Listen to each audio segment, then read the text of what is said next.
Hello student, তো চলো ফিরে আসলাম আর একটা ক্লাসে। তোমাদের আজকে ক্লাসটা নিয়ে এসেছি সেট 3। ঠিক আছে, ক্লাসটা আমাদের হচ্ছে সেট সেট 3। দেখো 94 পেজে আছে তোমাদের সেট 3। এই সেটটা থেকে তোমাদের 1 থেকে 4 এমসিকিউ এবং এসিকিউ অঙ্কগুলো করে দেখাবো। আমরা দেরি করবো না, আজকের ক্লাসের অঙ্কগুলো তাড়াতাড়ি শুরু করে দেবো। তোমরা তাড়াতাড়ি ভিডিওতে লাইক করে দাও এবং ভিডিওগুলো বন্ধুদের কাছে শেয়ার করে দাও। তো চলো আমরা দেখে নেবো 1 নম্বর প্রশ্নটা কি বলছি। আচ্ছা, 1 নম্বর প্রশ্ন করার আগে তোমাদের যে বইটা আছে, যে এবিটিএ টেস্ট পেপার, এই বইটা তোমাদের সবাইকে নিয়ে নিতে হবে। যারা নিয়ে নিয়েছো খুবই ভালো, যারা এখনও পর্যন্ত কিনোনি বইটা, তোমরা দোকান থেকে বইটা কিনে নেবা এবং এই বইটা বের করো এবং খুলো।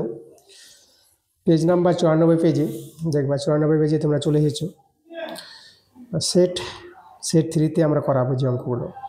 তো দেখো আমাদের 1 নম্বর যে প্রশ্নটা বলছি, নির্দিষ্ট সুদের হার এবং নির্দিষ্ট সময়ে টাকা জমানোর ক্ষেত্রে কোনটি বেশি লাভজনক।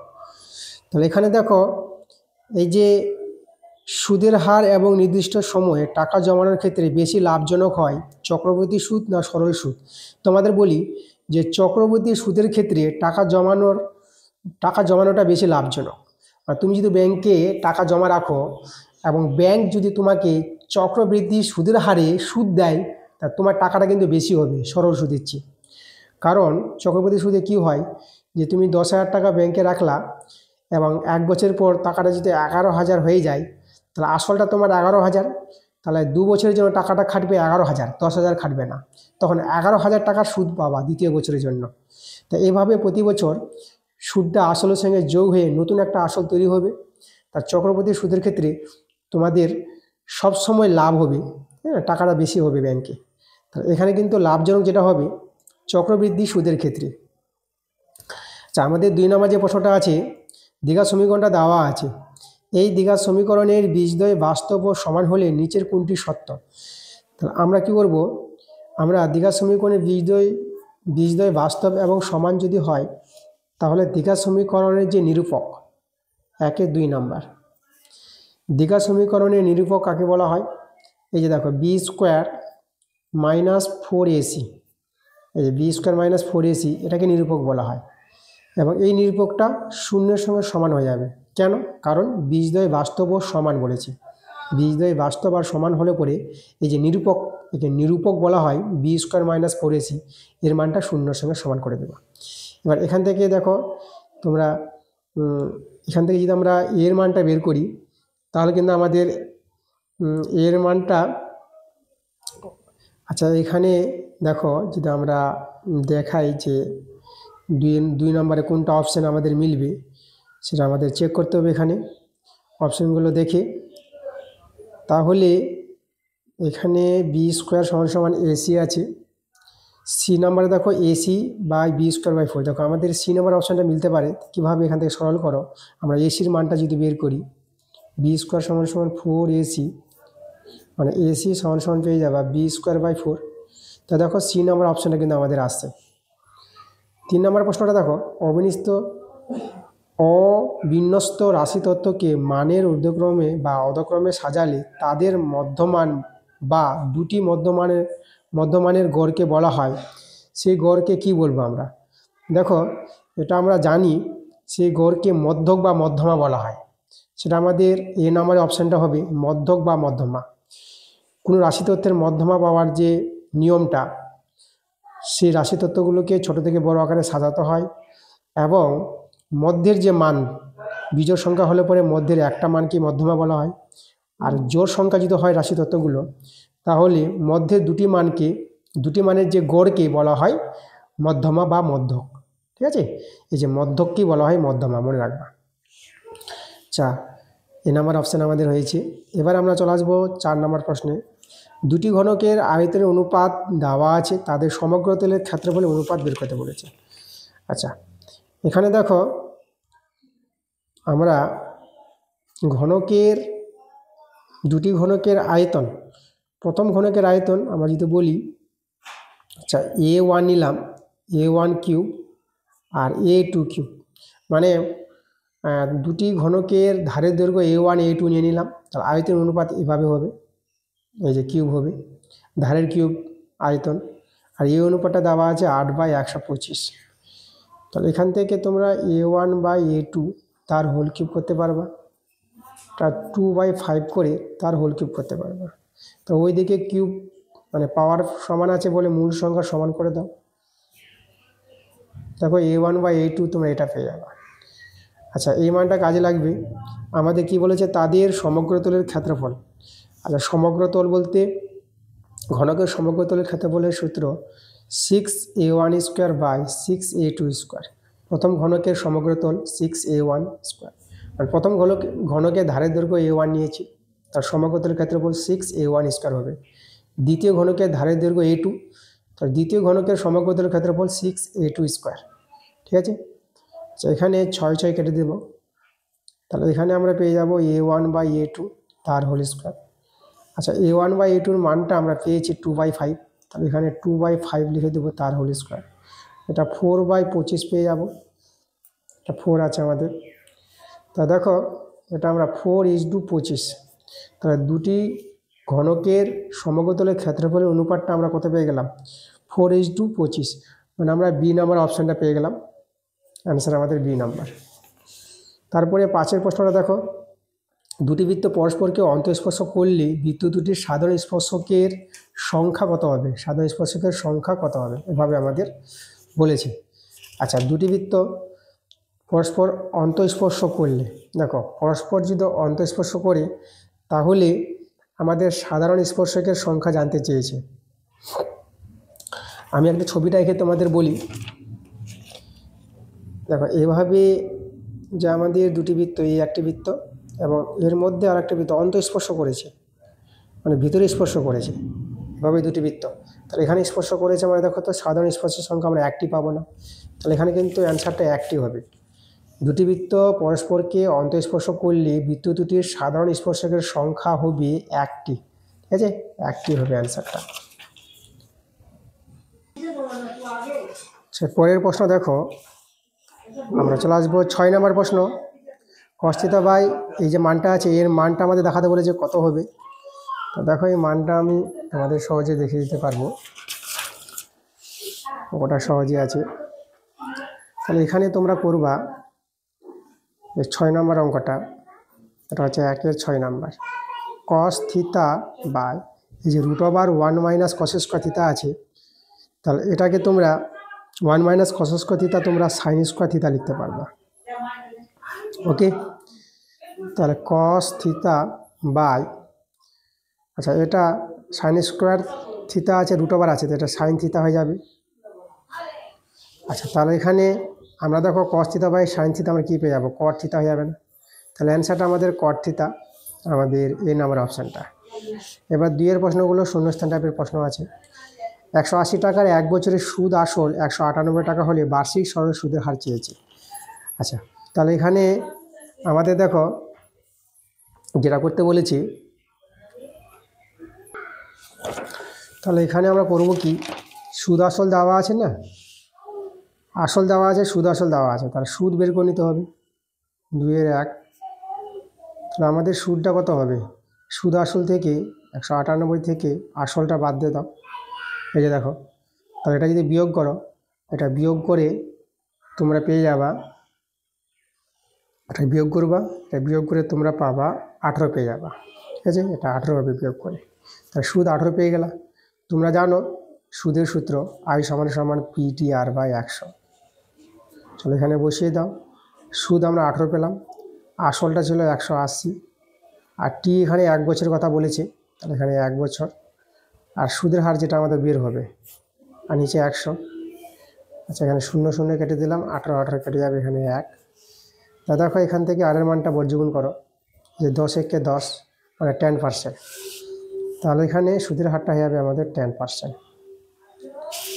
এরপরে 2 নম্বর প্রশ্নটা, পি এর মান কত হলে এই যে দ্বিঘাত সমীকরণটি আছে, এই দ্বিঘাত সমীকরণে হবে না, পি এর কোন মানের জন্য দ্বিঘাত সমীকরণ হবে না।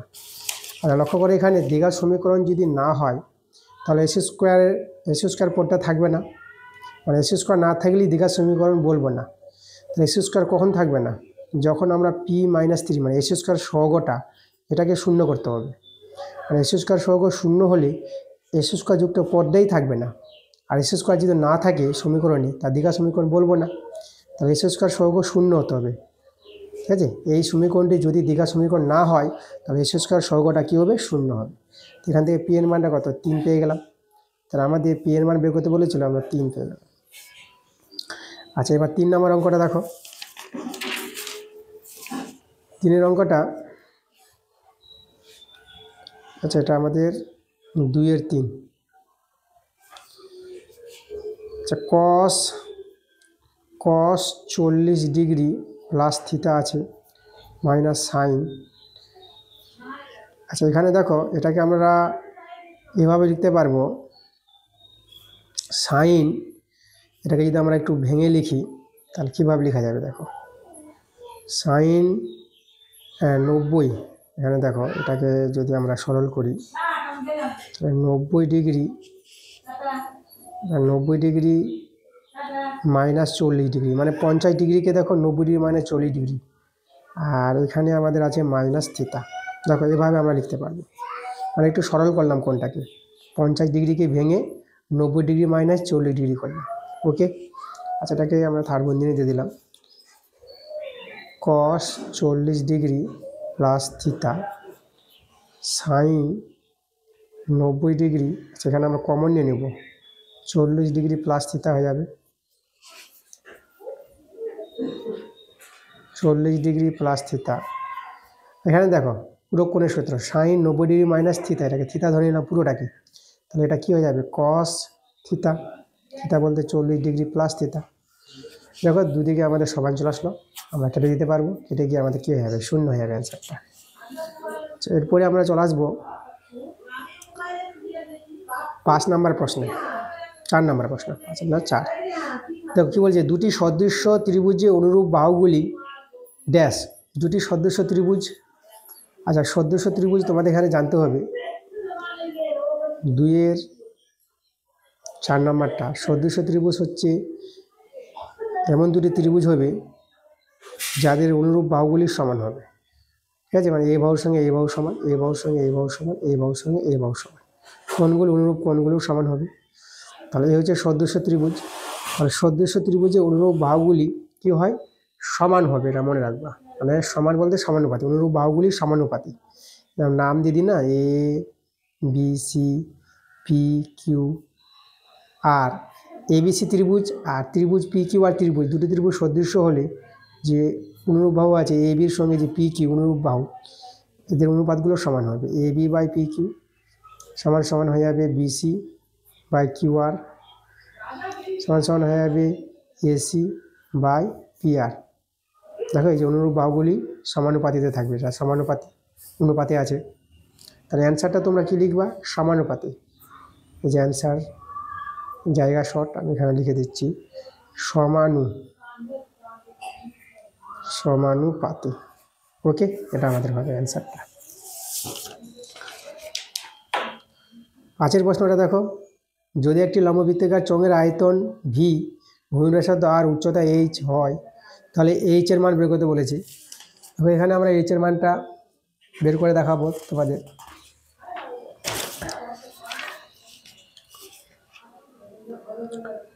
আচ্ছা, লম্ববৃত্তাকার চোঙের আয়তন যেটা ভি, এই যে ভি সমান সমান চোঙের আয়তনের সূত্র আমরা কি জানি, পাই আর স্কোয়ার এইচ। আর হচ্ছে চোঙের ব্যাসার্ধ আর এইচ হচ্ছে চোঙের উচ্চতা, তাহলে আয়তন আমরা এটা পেয়ে যাবো ভি এর মানটা। এবার ভূমির ব্যাসার্ধ যেটা আর, এটা আর উচ্চতা, এই যে উচ্চতা এইচ, উচ্চতা কত, উচ্চতা হচ্ছে আমাদের, এই যে দেখো উচ্চতা হচ্ছে আমাদের এইচ, এই দেখো, তাহলে আমাদের এখান থেকে কার মানটা বের করতে হবে, এইচ এর মানটা বের করতে হবে। দেখো আমরা এইচ এর মানটা বের করে দেখাবো। তাহলে এখানে লক্ষ্য করো, আমরা ভি সমান সমান আমরা বলতে পারবো যেহেতু পাই, আর এর মান আমরা জানি যে আর হচ্ছে এই যে বড় হাতের আর স্কোয়ার, আর এইচ হচ্ছে বড় হাতের এইচ, এটা আছে, এভাবে বসিয়ে দিলাম। তাহলে এইচ এর মানটা যদি এখান থেকে বের করে কত হবে, এইচ সমান সমান V by pi R square পেয়ে যাবে না। দেখো এই যে আমাদের, তাহলে এটাই আমাদের বলেছিল অ্যান্সারটা। তাহলে তোমরা শূন্যস্থানে এটা বসিয়ে দেবা, V by pi R square. পরের প্রশ্ন 6 নম্বর দেখো, কিছু তথ্যগুলো দেওয়া আছে। এই সংখ্যাগুলি যৌগিক গড় 13 হলে এক্স এর মান বের করতে বলেছে। আচ্ছা দেখো, এখানে যৌগিক গড় বলতে যৌগিক গড় আমরা কী করে পাবো? এই যে তথ্যগুলো আছে সবগুলো যোগ করে নাও, এই যে যোগ করো, মানে এখানে কত আছে 6 plus 8 plus 9 plus x plus 2, এই একটা আছে x plus 2 plus x plus 4 plus 12 plus 14 plus 17 plus 30। দেখো এভাবে আছে, তাহলে এভাবে যোগ করবা। আর কতগুলি আছে তোমরা গুনে নাও, 1 2 3 4 5 6 7 8 9 10। আমাদের এখানে তথ্য আছে 10টা, তাহলে এখানে আমাদের 10 দিয়ে ভাগ করতে হবে। এভাবে যৌগিক গড় পাওয়া যায়। এই গড় মানটাই আমাদের বলে দিয়েছে কত, 13 বলে দিয়েছে। 13-র সঙ্গে আমরা সমান করে দিলাম। ওকে, এখন উপরে যোগ করো। আচ্ছা এক্স কটা আছে, এক্স দুটো আছে, তাহলে 2x পেয়ে যাবো। আর সংখ্যাগুলো, সব সংখ্যাগুলো যোগ করবা, তোমরা পেয়ে যাবে 126। আর নিচে 10, এদিকে আমাদের 13, তাহলে 2x সমান সমান এদিকে আমাদের 130 হয়ে যাবে বর্গগুণ করে, আর 126টা বাঁ দিকে নিয়ে আসলে মাইনাস 126। 2x এটা বিয়োগ করে 4 পেয়ে যাবা, 2 দিয়ে 4, তাহলে এক্সের মানটা কিন্তু আমরা 2 পেয়ে গেলাম। এক্সের মান বের করতে বলেছিল 2। আচ্ছা 3-এর প্রশ্নগুলো আমরা সত্য মিথ্যা যা আছে। 3-এর 1 নম্বর দেখো, বার্ষিক 10% হারে 100 টাকার 1 বছরের সরল সুদ ও চক্রবৃদ্ধি সুদের পার্থক্য 1। তোমাদের বলে রাখি, 1 বছর সময় যখন, তখন সরল সুদ আর চক্রবৃদ্ধি সুদ একই পাওয়া যায় 1 বছরের ক্ষেত্রে। ওকে, যখন 2 বছর হয়ে যাবে, তো 2 বছরের সরল সুদ যা হবে, 2 বছরে চক্রবৃদ্ধি সুদটা বেশি হয়ে যাবে। ঠিক আছে, এটা মনে রাখবা। চক্রবৃদ্ধি সুদ সবসময় বেশি পাওয়া যায় সরল সুদের চেয়ে, কিন্তু 1 বছরের ক্ষেত্রে দুটোই সমান হয়। তাহলে সমান যদি হয় সরল সুদ আর চক্রবৃদ্ধি সুদ, তাদের মধ্যে পার্থক্য মানে তাদের বিয়োগফল কী হয়ে যাবে, 0 হয়ে যাবে না। এখানে 1 টাকা বলেছি, হবে তো 0, তার জন্য আমাদের এটা কী হয়ে যাবে, মিথ্যা হয়ে যাবে। মিথ্যা বলতে আমরা ক্রস দিয়ে দিলাম, এটা মিথ্যা। 2 নম্বরটা, এক্স ও ওয়াই ব্যস্তভেদে থাকলে এক্স ওয়াই কি ধ্রুবক হবে? তবে ব্যস্তভেদ আমরা কি জানি, এই যে এক্স ওয়াই যদি ব্যস্তভেদে থাকে না, তাহলে এক্স ভেরিয়েক্স 1/y এটা লিখতে পারবা। এখানে যদি আমরা ভেদ উঠিয়ে দিই, তাহলে কে বাই ওয়াই হয়ে যাবে।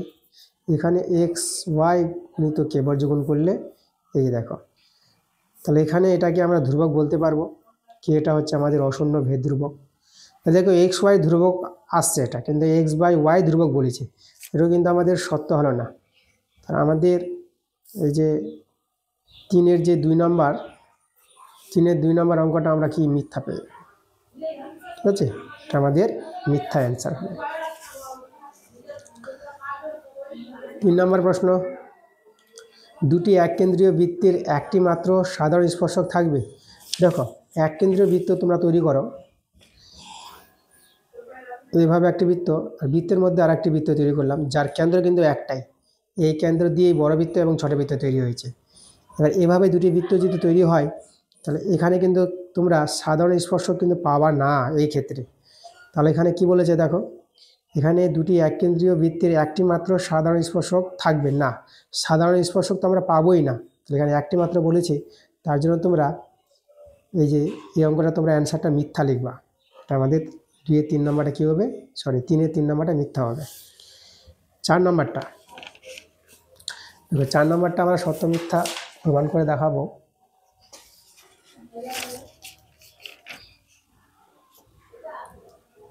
তিনের 4 আসে আমাদের sine 30 degree plus sine 60 degree greater than sine 90 degree. এটা সত্য না মিথ্যা? দেখো মানগুলো বসাও। সাইন 30 ডিগ্রির মান 1/2, সাইন 60 ডিগ্রির মান √3/2, আর সাইন 90 ডিগ্রির মান 1। আচ্ছা এদিকে যোগ বিয়োগ করে কি আমাদের কি 1 হবে? কখনই কিন্তু 1 হবে না। তাহলে এখানে যেটা বলেছি, এই যে আমাদের 4 নম্বরটা দেখো, এই যে আমাদের আচ্ছা 1 হবে না, আচ্ছা এটা 1-এর চেয়ে বড় হতে হবে। এটা বড় কি হবে? তাহলে এখানে ভগ্নাংশে যোগ বিয়োগ করো, এখানে লসাগু 2, এটা আমাদের 1 প্লাস এটা √3 গ্রেটার 1। আচ্ছা এখানে দেখো √3-এর মান তোমরা যদি দেখো, তাহলে 1.732 এরকম √3-এর মানটা পাওয়া যায়, 1.732/2 গ্রেটার 1। দেখো এই মানটা উপরে লবটা এখানে 2-এর চাই বড় আছে, এটা মানে এটা হবে 2.732/2। এই মানটা সবসময় কী হবে, একের চেয়ে বড়ই পাবো আমরা, ঠিক আছে। দেখো এই যে এটা আমরা একের চেয়ে বড় পাবো, তাহলে একের চেয়ে বড় পাচ্ছি মানটা এটা, তাহলে আমাদের এটা কি সত্যই আছে। তাহলে তোমরা এই যে 4 নম্বর অ্যান্সারটা সত্য করে দেবা। আচ্ছা এখানে আমরা লিখে দিচ্ছি এই জায়গায় সত্য, 4 নম্বরটা আমরা সত্য পেয়ে যাব। এরপরে 5এর প্রশ্নটা দেখো। 5এর প্রশ্নটা কি বলেছে, একটি গোলকের ব্যাসার্ধ দ্বিগুণ হলে গোলকটির আয়তন প্রথম গোলকের আয়তনের দ্বিগুণ হবে। চলো আমরা চেক করব কত বের হচ্ছে। তাহলে এখানে দেখো গোলকের ব্যাসার্ধ যদি আর হয়, তাহলে গোলকের আয়তনের সূত্র 4/3πr3। এবার গোলকের ব্যাসার্ধ দ্বিগুণ করবে, মানে 2r হয়ে যাবে গোলকের ব্যাসার্ধ, তাহলে আয়তন কত হয়ে যাবে 4/3π, এখানে আর এর জায়গায় 2r বসেবে, তার কিউব 4/3π, এটা 8r³ পেয়ে যাবা। আটটাকে আমি সামনে নিয়ে আসলাম, 4/3πr³। দেখো আগে আয়তন ছিল এটা, ব্যাসার্ধ দ্বিগুণ দেখো ব্যাসার্ধ দ্বিগুণ যখন হয়েছে তখন কিন্তু আয়তন এটা হয়ে গেছে, মানে 8 গুণ হয়ে গেছে। আগের চেয়ে আয়তনটা 8 গুণ, বলেছে দ্বিগুণ, তো দ্বিগুণ বলেছে, তার জন্য তোমরা এটাকে কী করবা, এটাকে অ্যান্সারটা মিথ্যা করবা। আমি ক্রস দিয়ে দেখালাম, তোমরা মিথ্যা লিখবা। ওকে, 6 নাম্বার। আচ্ছা এই যে সংখ্যাগুলো আছে, এই তথ্যের সংখ্যাগুরু মান কি 2 হবে। তাহলে এখানে দেখবা 2 সংখ্যাটা যদি বেশিবার থাকে, সবচেয়ে বেশিবার, তখনই তাকে সংখ্যাগুরু মান বলবো। 2 কবার আছে, 1টা 2, এখানে আছে, এখানে আছে, এখানে আছে, 1 2 3 4বার আছে। আচ্ছা তাহলে আবার দেখো তো এখানে 5, দেখো তো 5, 1টা 2টা 3টা 4টা, দেখো 5ও কিন্তু 4টা আছে। তাহলে সংখ্যাগুরু মান 2 হবে না, 2 হবে 5ও হচ্ছে এখানে, তাই না। তো শুধু এখানে 2 বলেছে, তার জন্য আমরা এটাকে মিথ্যা বলে দেব। কারণ সংখ্যাগুরু মান 1-এরও বেশি পাওয়া যায়, এখানে 2ও হবে এবং 5ও হবে, শুধু 2 বলেছে, তার জন্য অ্যান্সারটা মিথ্যা। চলে আসবো আমরা 4-এর প্রশ্নগুলো। 4-এর 1 নম্বরটা দেখো, আমাদের বলেছে বার্ষিক 5% সরল সুদের হারে কত টাকার মাসিক সুদ 1 টাকা হবে তা নির্ণয় করো। আচ্ছা মাসিক সুদ 1 টাকা হবে, এই যে দেখো মাসিক সুদ, 1 মাসের সুদ 1 টাকা বলেছে, তাহলে আমরা করব কি, 12 মাসের সুদটা আমরা বের করে নেব। তাহলে 12 মাসের সুদ দেখো তো,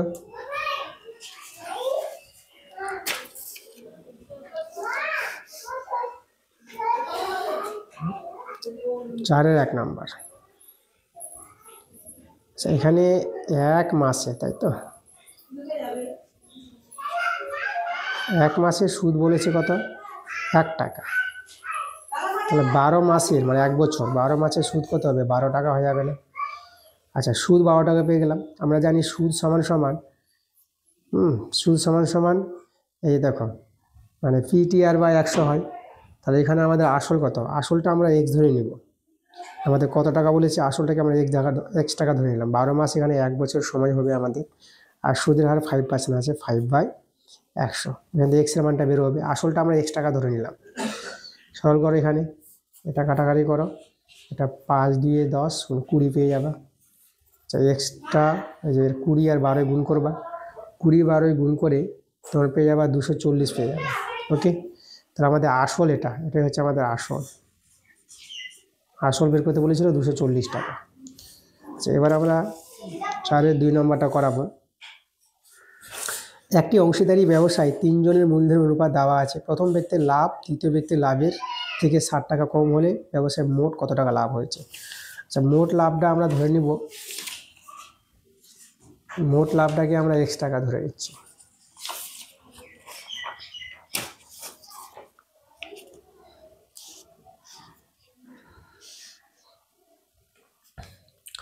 এটা হচ্ছে আমাদের 4-এর 2 নম্বর। ধরি মোট লাভ আমরা x টাকা ধরে নিলাম। আচ্ছা দেখো এখানে প্রথম ব্যক্তির লাভ এবং তৃতীয় ব্যক্তির লাভটা বের করবো, দ্বিতীয় ব্যক্তির দরকার নাই, কারণ প্রথম আর তৃতীয়র সঙ্গে সম্পর্কটা বলেছে। প্রথম ব্যক্তির লাভ, দেখো প্রথমে 3 আছে, 3 বাই আনুপাতিক যোগ, এদের যোগ করবে আনুপাতিক 16 পাবা, আর মোট লাভটা গুণ করে দিবা। এটা এটা কত পেয়ে যাবা তোমরা? এটা 3x/16 পেয়ে যাবা। এটা যে প্রথম ব্যক্তির লাভ। দ্বিতীয়টা বের করবো না, তৃতীয় বের করব। আমাদের দ্বিতীয় প্রয়োজন নাই, আমরা তৃতীয় ব্যক্তির লাভটা বের করব। তৃতীয় ব্যক্তির অনুপাতটা 8 আছে, তাহলে 8/16 ইন্টু এক্স, তো এটা 8x/16 টাকা। এখানে কাটাকাটি করা যাবে, তো করলাম না কাটাকাটিটা। আচ্ছা, তাহলে এখানে দেখো আমরা কী করবো, যেটা সম্পর্কটা বলেছি সেই সম্পর্কটা লক্ষ্য করো। মানে এখানে আমাদের যেটা বলেছি, প্রথম ব্যক্তির লাভ তৃতীয় ব্যক্তির লাভের থেকে 60 টাকা কম, মানে তৃতীয় ব্যক্তির লাভের থেকে 60 টাকা কম আছে প্রথম ব্যক্তি, মানে তাহলে তৃতীয় ব্যক্তির লাভটা বেশি আছে, প্রথম ব্যক্তির লাভটা কম আছে। তাহলে এদের মধ্যে যে পার্থক্যটা, তৃতীয় ব্যক্তির লাভটা হচ্ছে 18x/16, এদের মধ্যে পার্থক্য। প্রথম ব্যক্তির লাভ 3x/16, এদের মধ্যে পার্থক্যটাই বলেছে কত? 60 টাকা। 60 সমান করে দাও। তাহলে এখান থেকে আমরা কার মানটা পেয়ে যাব? এখান থেকে আমরা সরল করে এক্সের মানটা পেয়ে যাব। ব্যবসায় মোট কতটা লাভ হয়েছিল সেটা বেরিয়ে আসবে। চলো এখানে এটা তোমরা দেখো, এটা 5x আর 16টা যে গুণ করে দিলাম, তাহলে 60 গুণিত 16, 5 দিয়ে কাটাকাটি করব, 12 পাচ্ছে 60, তাহলে এক্স সমান সমান 12 আর 16 গুণ করে নেবা, 12-16 গুণ করে পেয়ে যাবে 192। তাহলে যে এখানে 192 লিখে দেব। এটাই কিন্তু আমাদের মোট লাভ এত টাকা, ঠিক আছে? এটাই কিন্তু আমাদের অ্যান্সার। পরের প্রশ্নে আমরা চলে আসবো 3 নম্বর প্রশ্নে।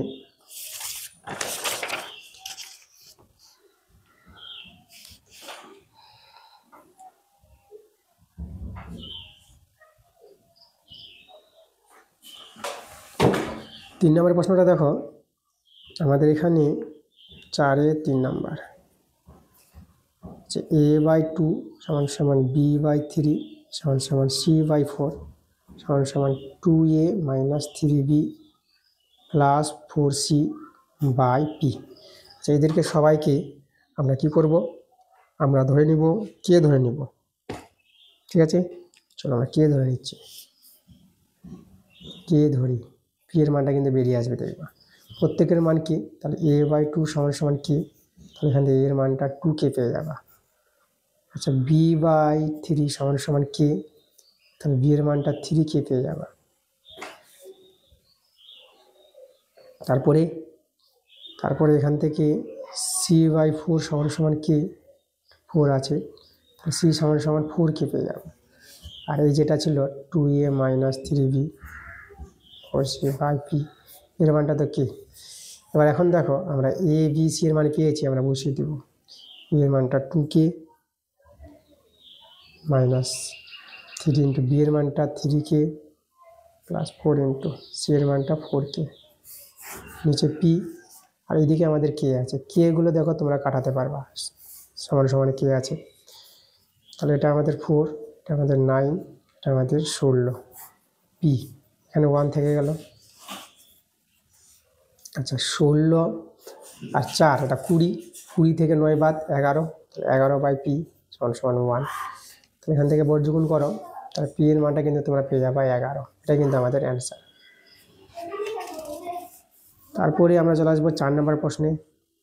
দীঘা সমীকরণ দেওয়া আছে, এই সমীকরণের বীজদ্বয়ের একটি অপরটির অন্যান্য হলে পি এর মান কত হবে? এখানে দেখো বীজগুলি অন্যান্য বলেছে, তাহলে তোমাদের এখানে জানতে হবে কোনো দীঘা সমীকরণের বীজ যদি অন্যান্য হয়, তাহলে আমরা কি করব? দীঘা সমীকরণের বীজ অন্যান্য হলে এই যে ধ্রুবক সংখ্যা যেটা সি আর এটা, তাই না, মানে এই যে সিটা আর এ মানে এস² এ, এটা কিন্তু সমান হবে, এটা মনে রাখবা। এই দীঘা সমীকরণের বীজ যদি অন্যান্য হলে সি সমান এ হয়ে যাবে, মানে ধ্রুবক সংখ্যাটা সি বলবো আর এস² সংখ্যাটাকে এ বলবো।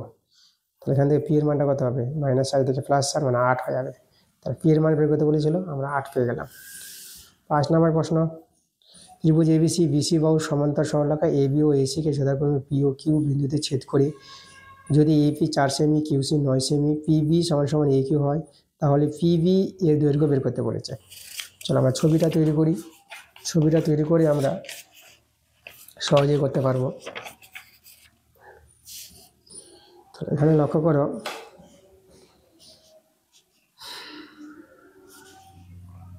আমাদের এখানে ত্রিভুজ আছে, আমরা করছি 4-এর 5 নাম্বারটা। আমি এভাবে একটা ত্রিভুজ তৈরি করে দিলাম, ত্রিভুজ এ বি সি। আচ্ছা, এখানে এ বি এবং দেখো এভাবে এ বি ও এসি বাহুকে এভাবে করেছি, দেখো এই যেভাবে আছে। তাহলে এখানে এ বি এবং এসি বাহুকে আছে পি পি এবং কিউ বিন্দুতে ছেদ করে, এই যে তাহলে বিসি এর সমান্তরাল সরলরেখা, এই যে বিসি এর সমান্তরাল সরলরেখা, এটা সমান্তরাল আছে। ছবিটা একটু আমাদের ভুল হচ্ছে, ছবিটা আমি আরেকবার তৈরি করছি।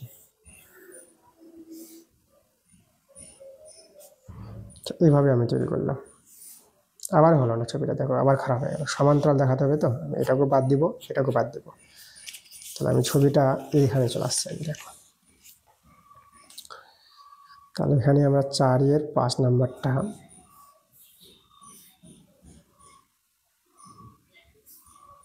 এবিসি,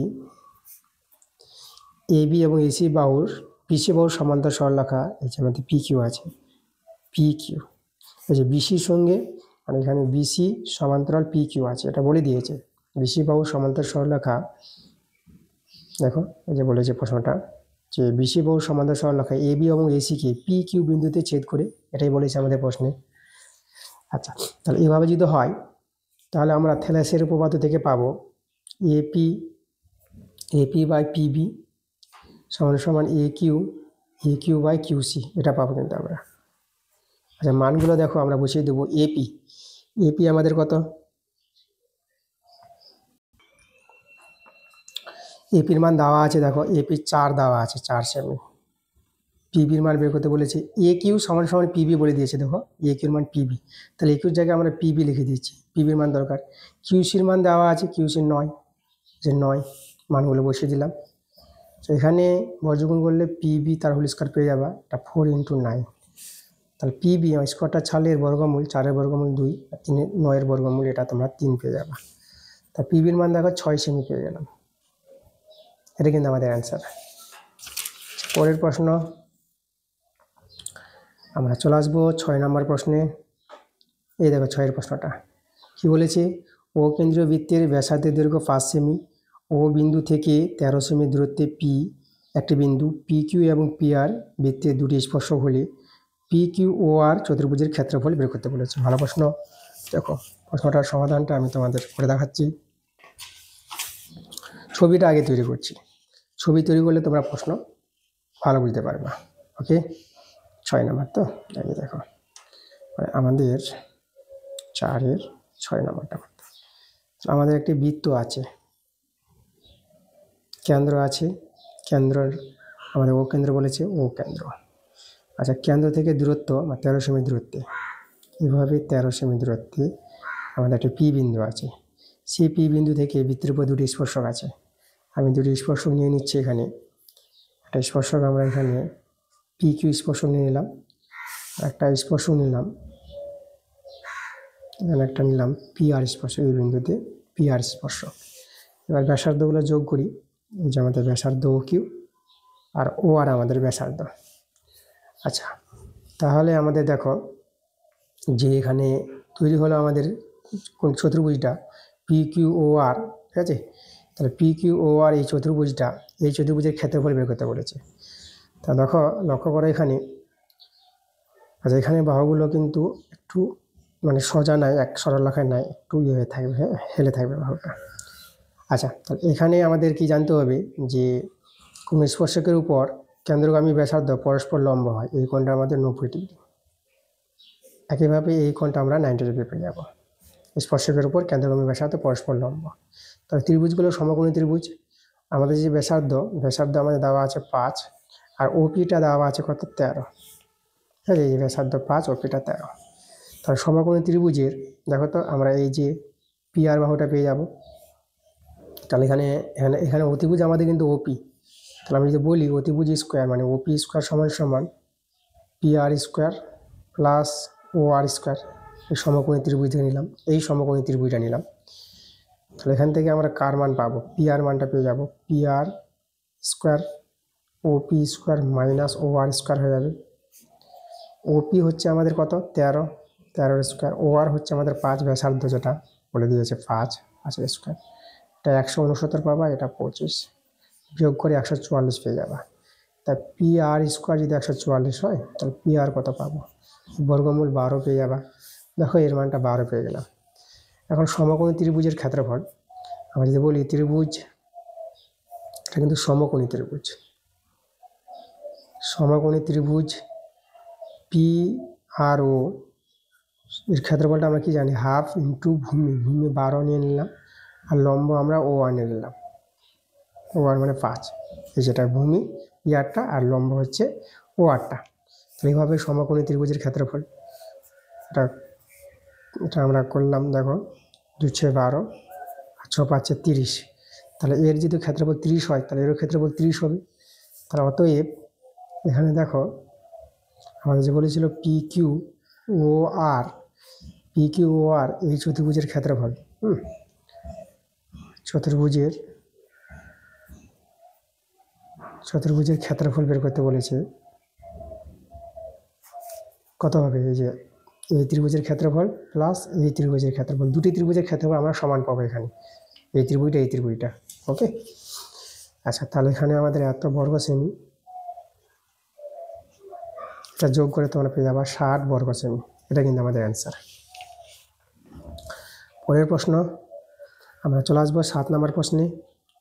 7 নম্বর প্রশ্নটা কি বলেছে, ও কেন্দ্রীয় বৃত্তের এ বি ও সিডি যে দুটি কেন্দ্র থেকে সমুদ্রবর্তী, তাহলে কোণ এ ও বি 60 ডিগ্রি এবং সিডি 6 সেমি হলে বৃত্তটির ব্যাসার্ধের দৈর্ঘ্য কত? আচ্ছা, তাহলে এখানে আমরা ছবিটা আবার তৈরি করি। করবো আমরা 4 × 7 নম্বর। তো আমাদের একটি বৃত্ত আছে, দুটি জে আছে, তাই না? এখানে এই যে এ বি ও সিডি দুটি জে কেন্দ্র থেকে সমুদ্রবর্তী, মানে এইভাবে একটি জে আছে এ বি, আর এইভাবে একটি জে আছে সিডি। এখানে কেন্দ্র আছে, কেন্দ্র আমরা নাম দিয়ে দিলাম ও। কেন্দ্র থেকে সমুদ্রবর্তী থাকে, ঠিক আছে, মানে এই যে দূরত্বটা, মানে এখান থেকে যা দূরত্ব হবে এখান থেকে তাই দূরত্ব হবে। তাহলে এই দুটি যে দৈর্ঘ্য কিন্তু সমান হবে, এটা একটা আমাদের প্রয়োগ আছে। আর এখানে কোণটা বলেছে দেখো, এই যে এ ও বি, মানে এই কোণটা আমাদের কত বলেছে 60 ডিগ্রি, তাই না? সিডি বলেছে 6 সেমি, তাহলে এ বি আমরা কত পেয়ে যাব, এ বি পেয়ে যাব আমরা 6 সেমি, কারণ এ বি আর সিডি সমান হবে। তোমাদের যে প্রয়োগটা আছে, আমি যদি বলি প্রয়োগটা তোমরা পেজ নাম্বার যে P-63 পাতায় দেখবা, প্রয়োগ 10 নম্বরটা, প্রয়োগ 10 নম্বর যে প্রয়োগটা আছে সেখানে প্রয়োগটা দেখবা যে কোনো বৃত্তের সমান দৈর্ঘ্যে দুটি যে কেন্দ্র থেকে সমুদ্রবর্তী হয়, তার কেন্দ্র থেকে যদি সমুদ্রবর্তী দুটি যে পরস্পর কী হবে, সমান হবে। তাহলে এখানে দুটি যে সমান হবে, এটা মনে রাখবা। তার জন্য সিডি 6 সেমি হলে এ বিটা কত হবে, এ বিটা হয়ে যাবে 6 সেমি। আচ্ছা, এ বি যদি 6 সেমি হয়ে যায়, তা দেখো তো এই কোণটা আমাদের 60 ডিগ্রি, তাহলে এই দুটো বাহু তো সমান, মানে ও এ বৃত্তের ব্যাসার্ধ, ও বি বৃত্তের ব্যাসার্ধ, তাহলে এই দুটো কোণও সমান হবে। তাহলে এই কোণটা 60 ডিগ্রি হলে এই দুটো কোণ মিলে 120 ডিগ্রি, 120 অর্ধেক করে কত হবে, 60 ডিগ্রি করে আসবে। দেখো তিনটি কোণ আমরা 60 ডিগ্রি করে পেয়ে গেলাম না? তাহলে এ ও বি ত্রিভুজটা সমবাহু ত্রিভুজ, সমবাহু ত্রিভুজের বাহুগুলো সমান, এটা 6 সেমি হলে এটা 6 সেমি। তো আমাদের যে ত্রিভুজের এই যে বৃত্তটির ব্যাসার্ধ বের করতে বলেছিল, তাহলে বৃত্তটির ব্যাসার্ধ আমরা কত পেয়ে গেলাম, আমরা কিন্তু 6 সেমি পেয়ে গেলাম, 6 সেমি। ঠিক আছে, অ্যান্সারটা 6 সেমি। চলে আসবো আমরা 8 নম্বর প্রশ্নে। দেখো tan theta plus cot theta মানটা 2 হলে cosec থিটার মানটা বের করতে বলেছে। এখানে দেখো আমরা যে tan থিটা আছে 4 × 8 নম্বর, আমাদের আছে tan theta plus cot theta সমান 2 আছে। এখান থেকে tan থিটার মানটা বের করতে পারবো, এটা আমরা 1/tan থিটা। আচ্ছা, tan থিটাতে গুণ করে দাও, tan স্কোয়ার থিটা, এটা 1 হয়ে যাবে, ঠিক আছে 2 tan থিটা। বাঁ দিকে নিয়ে আসো, -2 tan থিটা প্লাস 1, এটা পূর্ণবর্গ আকারে প্রকাশ করতে পারবা, ঠিক আছে। এটা a স্কোয়ার মাইনাস 2ab, এখানে 1 তোমরা নিতে পারবা, এটা b স্কোয়ার করতে পারবা। তাহলে এটা হয়ে যাবে tan থিটা মাইনাস 1 তার হোল স্কোয়ার সমান সমান 0। তাহলে এখানে tan থিটা মানটা কিন্তু 1 পেয়ে যাবা, 0 আছে বলে স্কোয়ার উঠে যাবে, মাইনাস 1 এদিকে চলে আসবে 1। আচ্ছা tan থিটার 1, tan থিটার মান 1। তাহলে আমাদের চেয়েছে কার মানটা চেয়েছে, cosec থিটা। তা আমরা cosec থিটার মানটা বের করবো। cosec থিটাকে তোমরা লিখতে পারবা √1 প্লাস cot স্কোয়ার থিটা। এটা একটা সূত্র আছে, কারণ তোমরা জানো যে cosec square theta minus cot square theta সমান সমান 1 হয়, সেখান থেকে এই মানটা বের হবে। ওকে, আমি তোমাদের কথা দেখাবো, এখানে দেখে দিচ্ছি। দেখো এই যে cosec square theta minus cot square theta সমান সমান যদি 1 হয়, তাহলে এখান থেকে cosec স্কোয়ার থিটা সমান সমান 1 প্লাস cot স্কোয়ার থিটা পেয়ে যাবা। cosec স্কোয়ার থিটা, আচ্ছা এখান থেকে স্কোয়ারটা ছেড়ে দাও, তারপর √ওভার চেপে যাবে না, 1 প্লাস cot স্কোয়ার থিটা। দেখো cosec স্কোয়ার থিটার মানটা √over 1 plus cot square theta পেয়ে গেলাম, সেই মানটাই কিন্তু আমরা বসিয়েছি এখানে। চলো এখানে আমরা 1 প্লাস, আচ্ছা আমরা কটকে আমরা কী করতে পারবো, tan করতে পারবো। 1/tan square theta √over 1 plus 1, tan এর মানটা 1 পেয়েছি, 1 স্কোয়ার, 1 প্লাস এটা 1ই পাবা। তাহলে তাকে 1 1 যোগ করে দাও, এটা আমরা √2 পেয়ে যাবো। তাহলে cosec থিটার মানটা আমরা √2 পেয়ে গেলাম, এটাই আমাদের অ্যান্সার।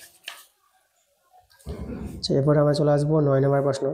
একটি স্তম্ভের ছায়া দৈর্ঘ্য এবং স্তম্ভের উচ্চতার অনুপাত দেওয়া আছে, তাহলে সূর্যের উন্নতিকোণ নির্ণয় করতে বলেছে। এটা দেখো খুব সহজে আমাদের অ্যান্সারটা আমরা পেয়ে যাব। আমরা কাজ করি এখানে 4-9 নাম্বারটা। আমাদের এই যে স্তম্ভ, এই যে ছায়া দৈর্ঘ্য, তাহলে এখানে দেখো স্তম্ভের উচ্চতা 1 আর ছায়ার দৈর্ঘ্য √3। ছায়ার দৈর্ঘ্য এই যে আমাদের √3 x ধরে নেব অনুপাত থেকে, আর স্তম্ভের উচ্চতা 1 আছে এখানে, এখানে x নিয়ে নিলাম। এভাবে প্রশ্ন বলেছে। আর এই কোণটা থিতা ধরে নিলাম, সূর্যের উন্নতি কোণটা এই যে থিতা, এই কোণটা আমাদের বের করতে বলেছে। তাহলে আমরা থিতা কোণের সাপেক্ষে লম্ব বাই ভূমি, মানে এখানে আমরা করব এই যে tan থিতা, তাই তো, tan থিতা সমান সমান লম্ব বাই ভূমি মানে x/√3x, এক্স কেটে দাও, এটা 1/√3 পেয়ে যাবা। 1/√3 তোমরা জানো tan 30 ডিগ্রির মান, tan ভ্যানিশ করলে পরে থিতার মানটা কত হয়ে যাবে, 30 ডিগ্রি। তাহলে সূর্যের উন্নতি কোণটা কত হয়ে যাবে, 30 ডিগ্রি হয়ে যাবে আমাদের অ্যান্সার। এরপরে আমরা চলে আসবো 10 নম্বর প্রশ্নে। একটি আয়তঘনকার ঘরে দৈর্ঘ্য প্রস্থ উচ্চতাগুলি দেওয়া আছে এবং তাদের সমষ্টি বলে দিয়েছে 25, আর এদের যে মানটা আছে এই মানটা দেওয়া আছে।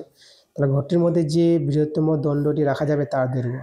ঘরের মধ্যে বড় দণ্ড রাখা যাওয়া মানে সেই ঘরের, মানে এখানে ঘরটি আয়তঘনকার আছে, মানে আয়তঘনকের কর্ণের দৈর্ঘ্য বের করতে হবে। ঘরের মধ্যে সবচেয়ে বড় দণ্ড বলতে সেই ঘরের কর্ণ বরাবর যে দৈর্ঘ্যটা, তাহলে আয়তঘনকের কর্ণের দৈর্ঘ্য সেটাই বের করতে হবে।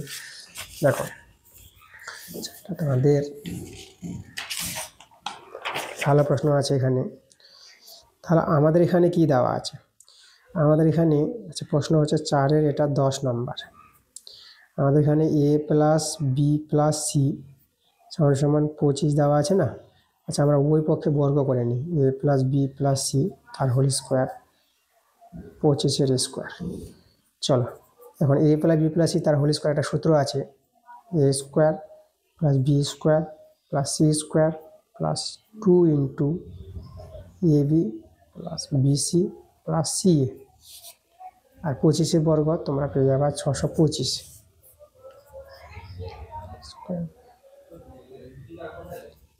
আচ্ছা এখানে দেখো এর মানটা তো এখানে প্রশ্নে বলে দিয়েছি, এই যে 240.5, তো আমরা এখানে 240.5 আমরা বসিয়ে দিলাম, মানটা দেওয়া আছে 625 a square B square C square. আচ্ছা এটা যদি গুণ করে নাও, এটা গুণ করে তোমরা পেয়ে যাবা 481 পেয়ে যাবা, 481 পাবা।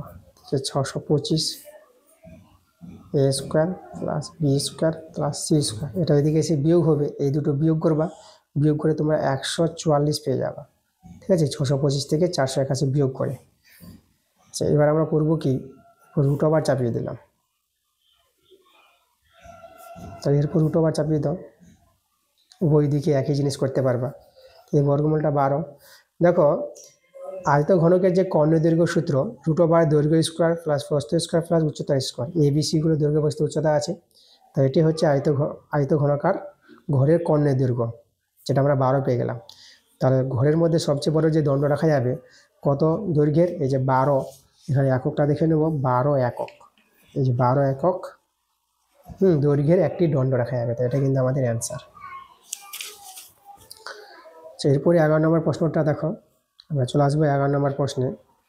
একটি লম্ববৃত্তাকার শঙ্কুর পার্শ্বতলের ক্ষেত্রফল, এই যে ভূমির ক্ষেত্রফলের √5 গুণ যদি হয়, তাহলে শঙ্কুটির উচ্চতা ও ভূমির ব্যাসার্ধের অনুপাত বের করতে বলেছে। আচ্ছা, তাহলে আমাদের দেখো এখানে 4-11 নম্বর, 4-11 দেখো শঙ্কুর পার্শ্বতলের ক্ষেত্রফল আমরা কি জানি, পাই আর এল, মনে রাখবা। শঙ্কুর পার্শ্বতলের ক্ষেত্রফল পাই আর এল, তো পার্শ্বতলের ক্ষেত্রফলটা বলেছে √5 গুণ বলেছে ভূমির ক্ষেত্রফলের, ভূমির ক্ষেত্রফল পাই আর স্কয়ার। শঙ্কুর ভূমিটা বৃত্তাকার হয়, বৃত্তের ক্ষেত্রফল পাই আর স্কয়ার, আর হচ্ছে শঙ্কুর ভূমির ব্যাসার্ধ, এল হচ্ছে শঙ্কুর তির্যক উচ্চতা। ঠিক আছে, এটা মনে রাখবা। আচ্ছা, এরপরে দেখো এখান থেকে আমাদের চলে আসবে উচ্চতা এবং ভূমির ব্যাসার্ধের অনুপাতটা। তার আগে আমাদের দেখো আমাদের এখানে এল এর মানটা আমাদের প্রয়োজন পড়বে। আমাদের এইচ আর আর এর সম্পর্ক বলেছি, এইচ হচ্ছে শঙ্কুর উচ্চতা আর ভূমির ব্যাসার্ধ আর, তো এলটা আমাদের দরকার নাই। তো এল এর মানটা কী করে পাবা?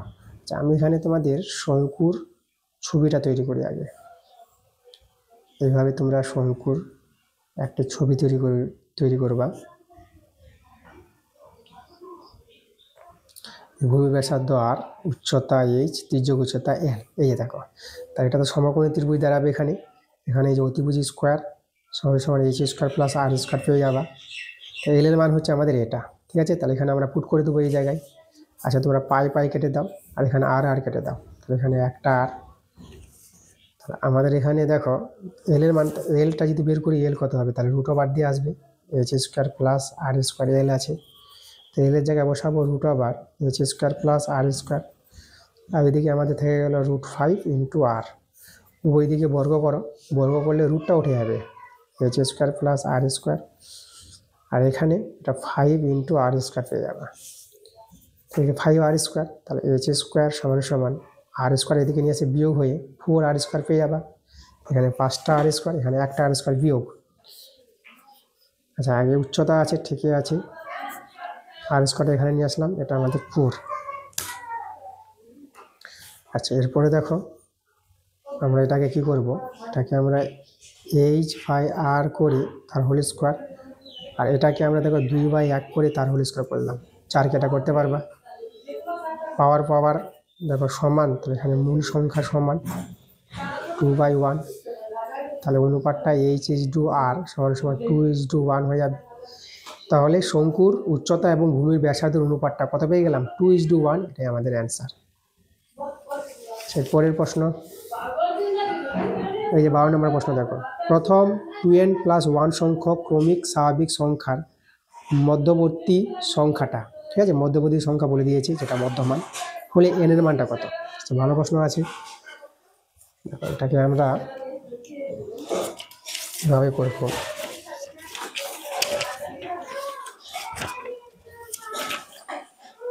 আচ্ছা, আমরা করবো 4-12 নম্বর প্রশ্ন।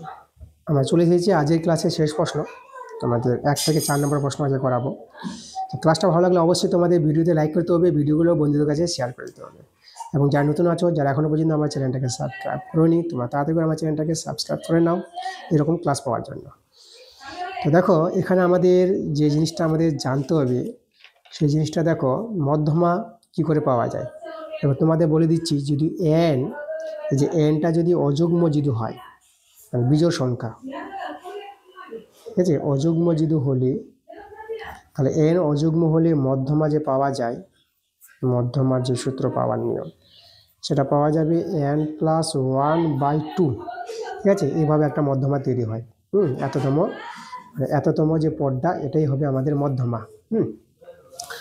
তাহলে এখানে আমাদের যেটা আছে 2n+1 যে সংখ্যক আছে আমাদের টোটাল সংখ্যাটা, তাহলে এটা কি আমাদের সংখ্যাটা? দেখো এই যে n কি, n ধরো 1 2 3 4 স্বাভাবিক সংখ্যা ধরো nটা, তার সঙ্গে 2 গুণ, তাহলে 2nটা সবসময় জোড় সংখ্যা, যুগ্ম সংখ্যা। এবার যুগ্ম সংখ্যা সঙ্গে 1 যোগ আছে, তাহলে সবসময় কী হবে? অযুগ্ম সংখ্যা। তাহলে এটা কিন্তু হয়ে গেল অযুগ্ম। দেখো অযুগ্ম, তাহলে অযুগ্ম যদি হয়ে যায় তাহলে এই ক্ষেত্রে মধ্যমা কত পাবো? তাহলে এখানে আমরা লিখব মধ্যমা বা মধ্যক। এখানে কিন্তু মধ্যক উল্লেখ করেছে, ঠিক আছে? এই যে আমাদের বলেছে এই যে এত সংখ্যক করে স্বাভাবিক সংখ্যার মধ্যবর্তী সংখ্যা। তো আমরা এখানে এই যে মধ্যবর্তী সংখ্যা যেটা মধ্যক বের করব, মধ্যমা, তাহলে এই ক্ষেত্রে যে মধ্যমা তোমরা পাবা এই সূত্র অনুসারে। তাহলে দেখো এখানে n বলতে কিন্তু এটা আমাদের n, মানে n হচ্ছে 2n+1, এটা হচ্ছে আমাদের n +1, এই যে +1 দিলাম বাই 2, এই যে দেখো এই মধ্যমা। এটাকে সরল করো, 2n প্লাস এটা 2 হয়ে যাবে 1 1 যোগ করে, উপর থেকে 2 কমন নিয়ে নাও, তাহলে 1 n+1 পেয়ে যাবে, নিচে 2 2 2 কেটে দাও, তাহলে এটা n+1 পেয়ে যাচ্ছি। তাহলে এই ক্ষেত্রে মধ্যক বা মধ্যমাটা আমরা n+1 পেয়ে গেলাম। এই মানটাই বলে দিয়েছে প্রশ্ন, দেখো এই যে এটা বলেছে n+103/3 এটা বলেছে।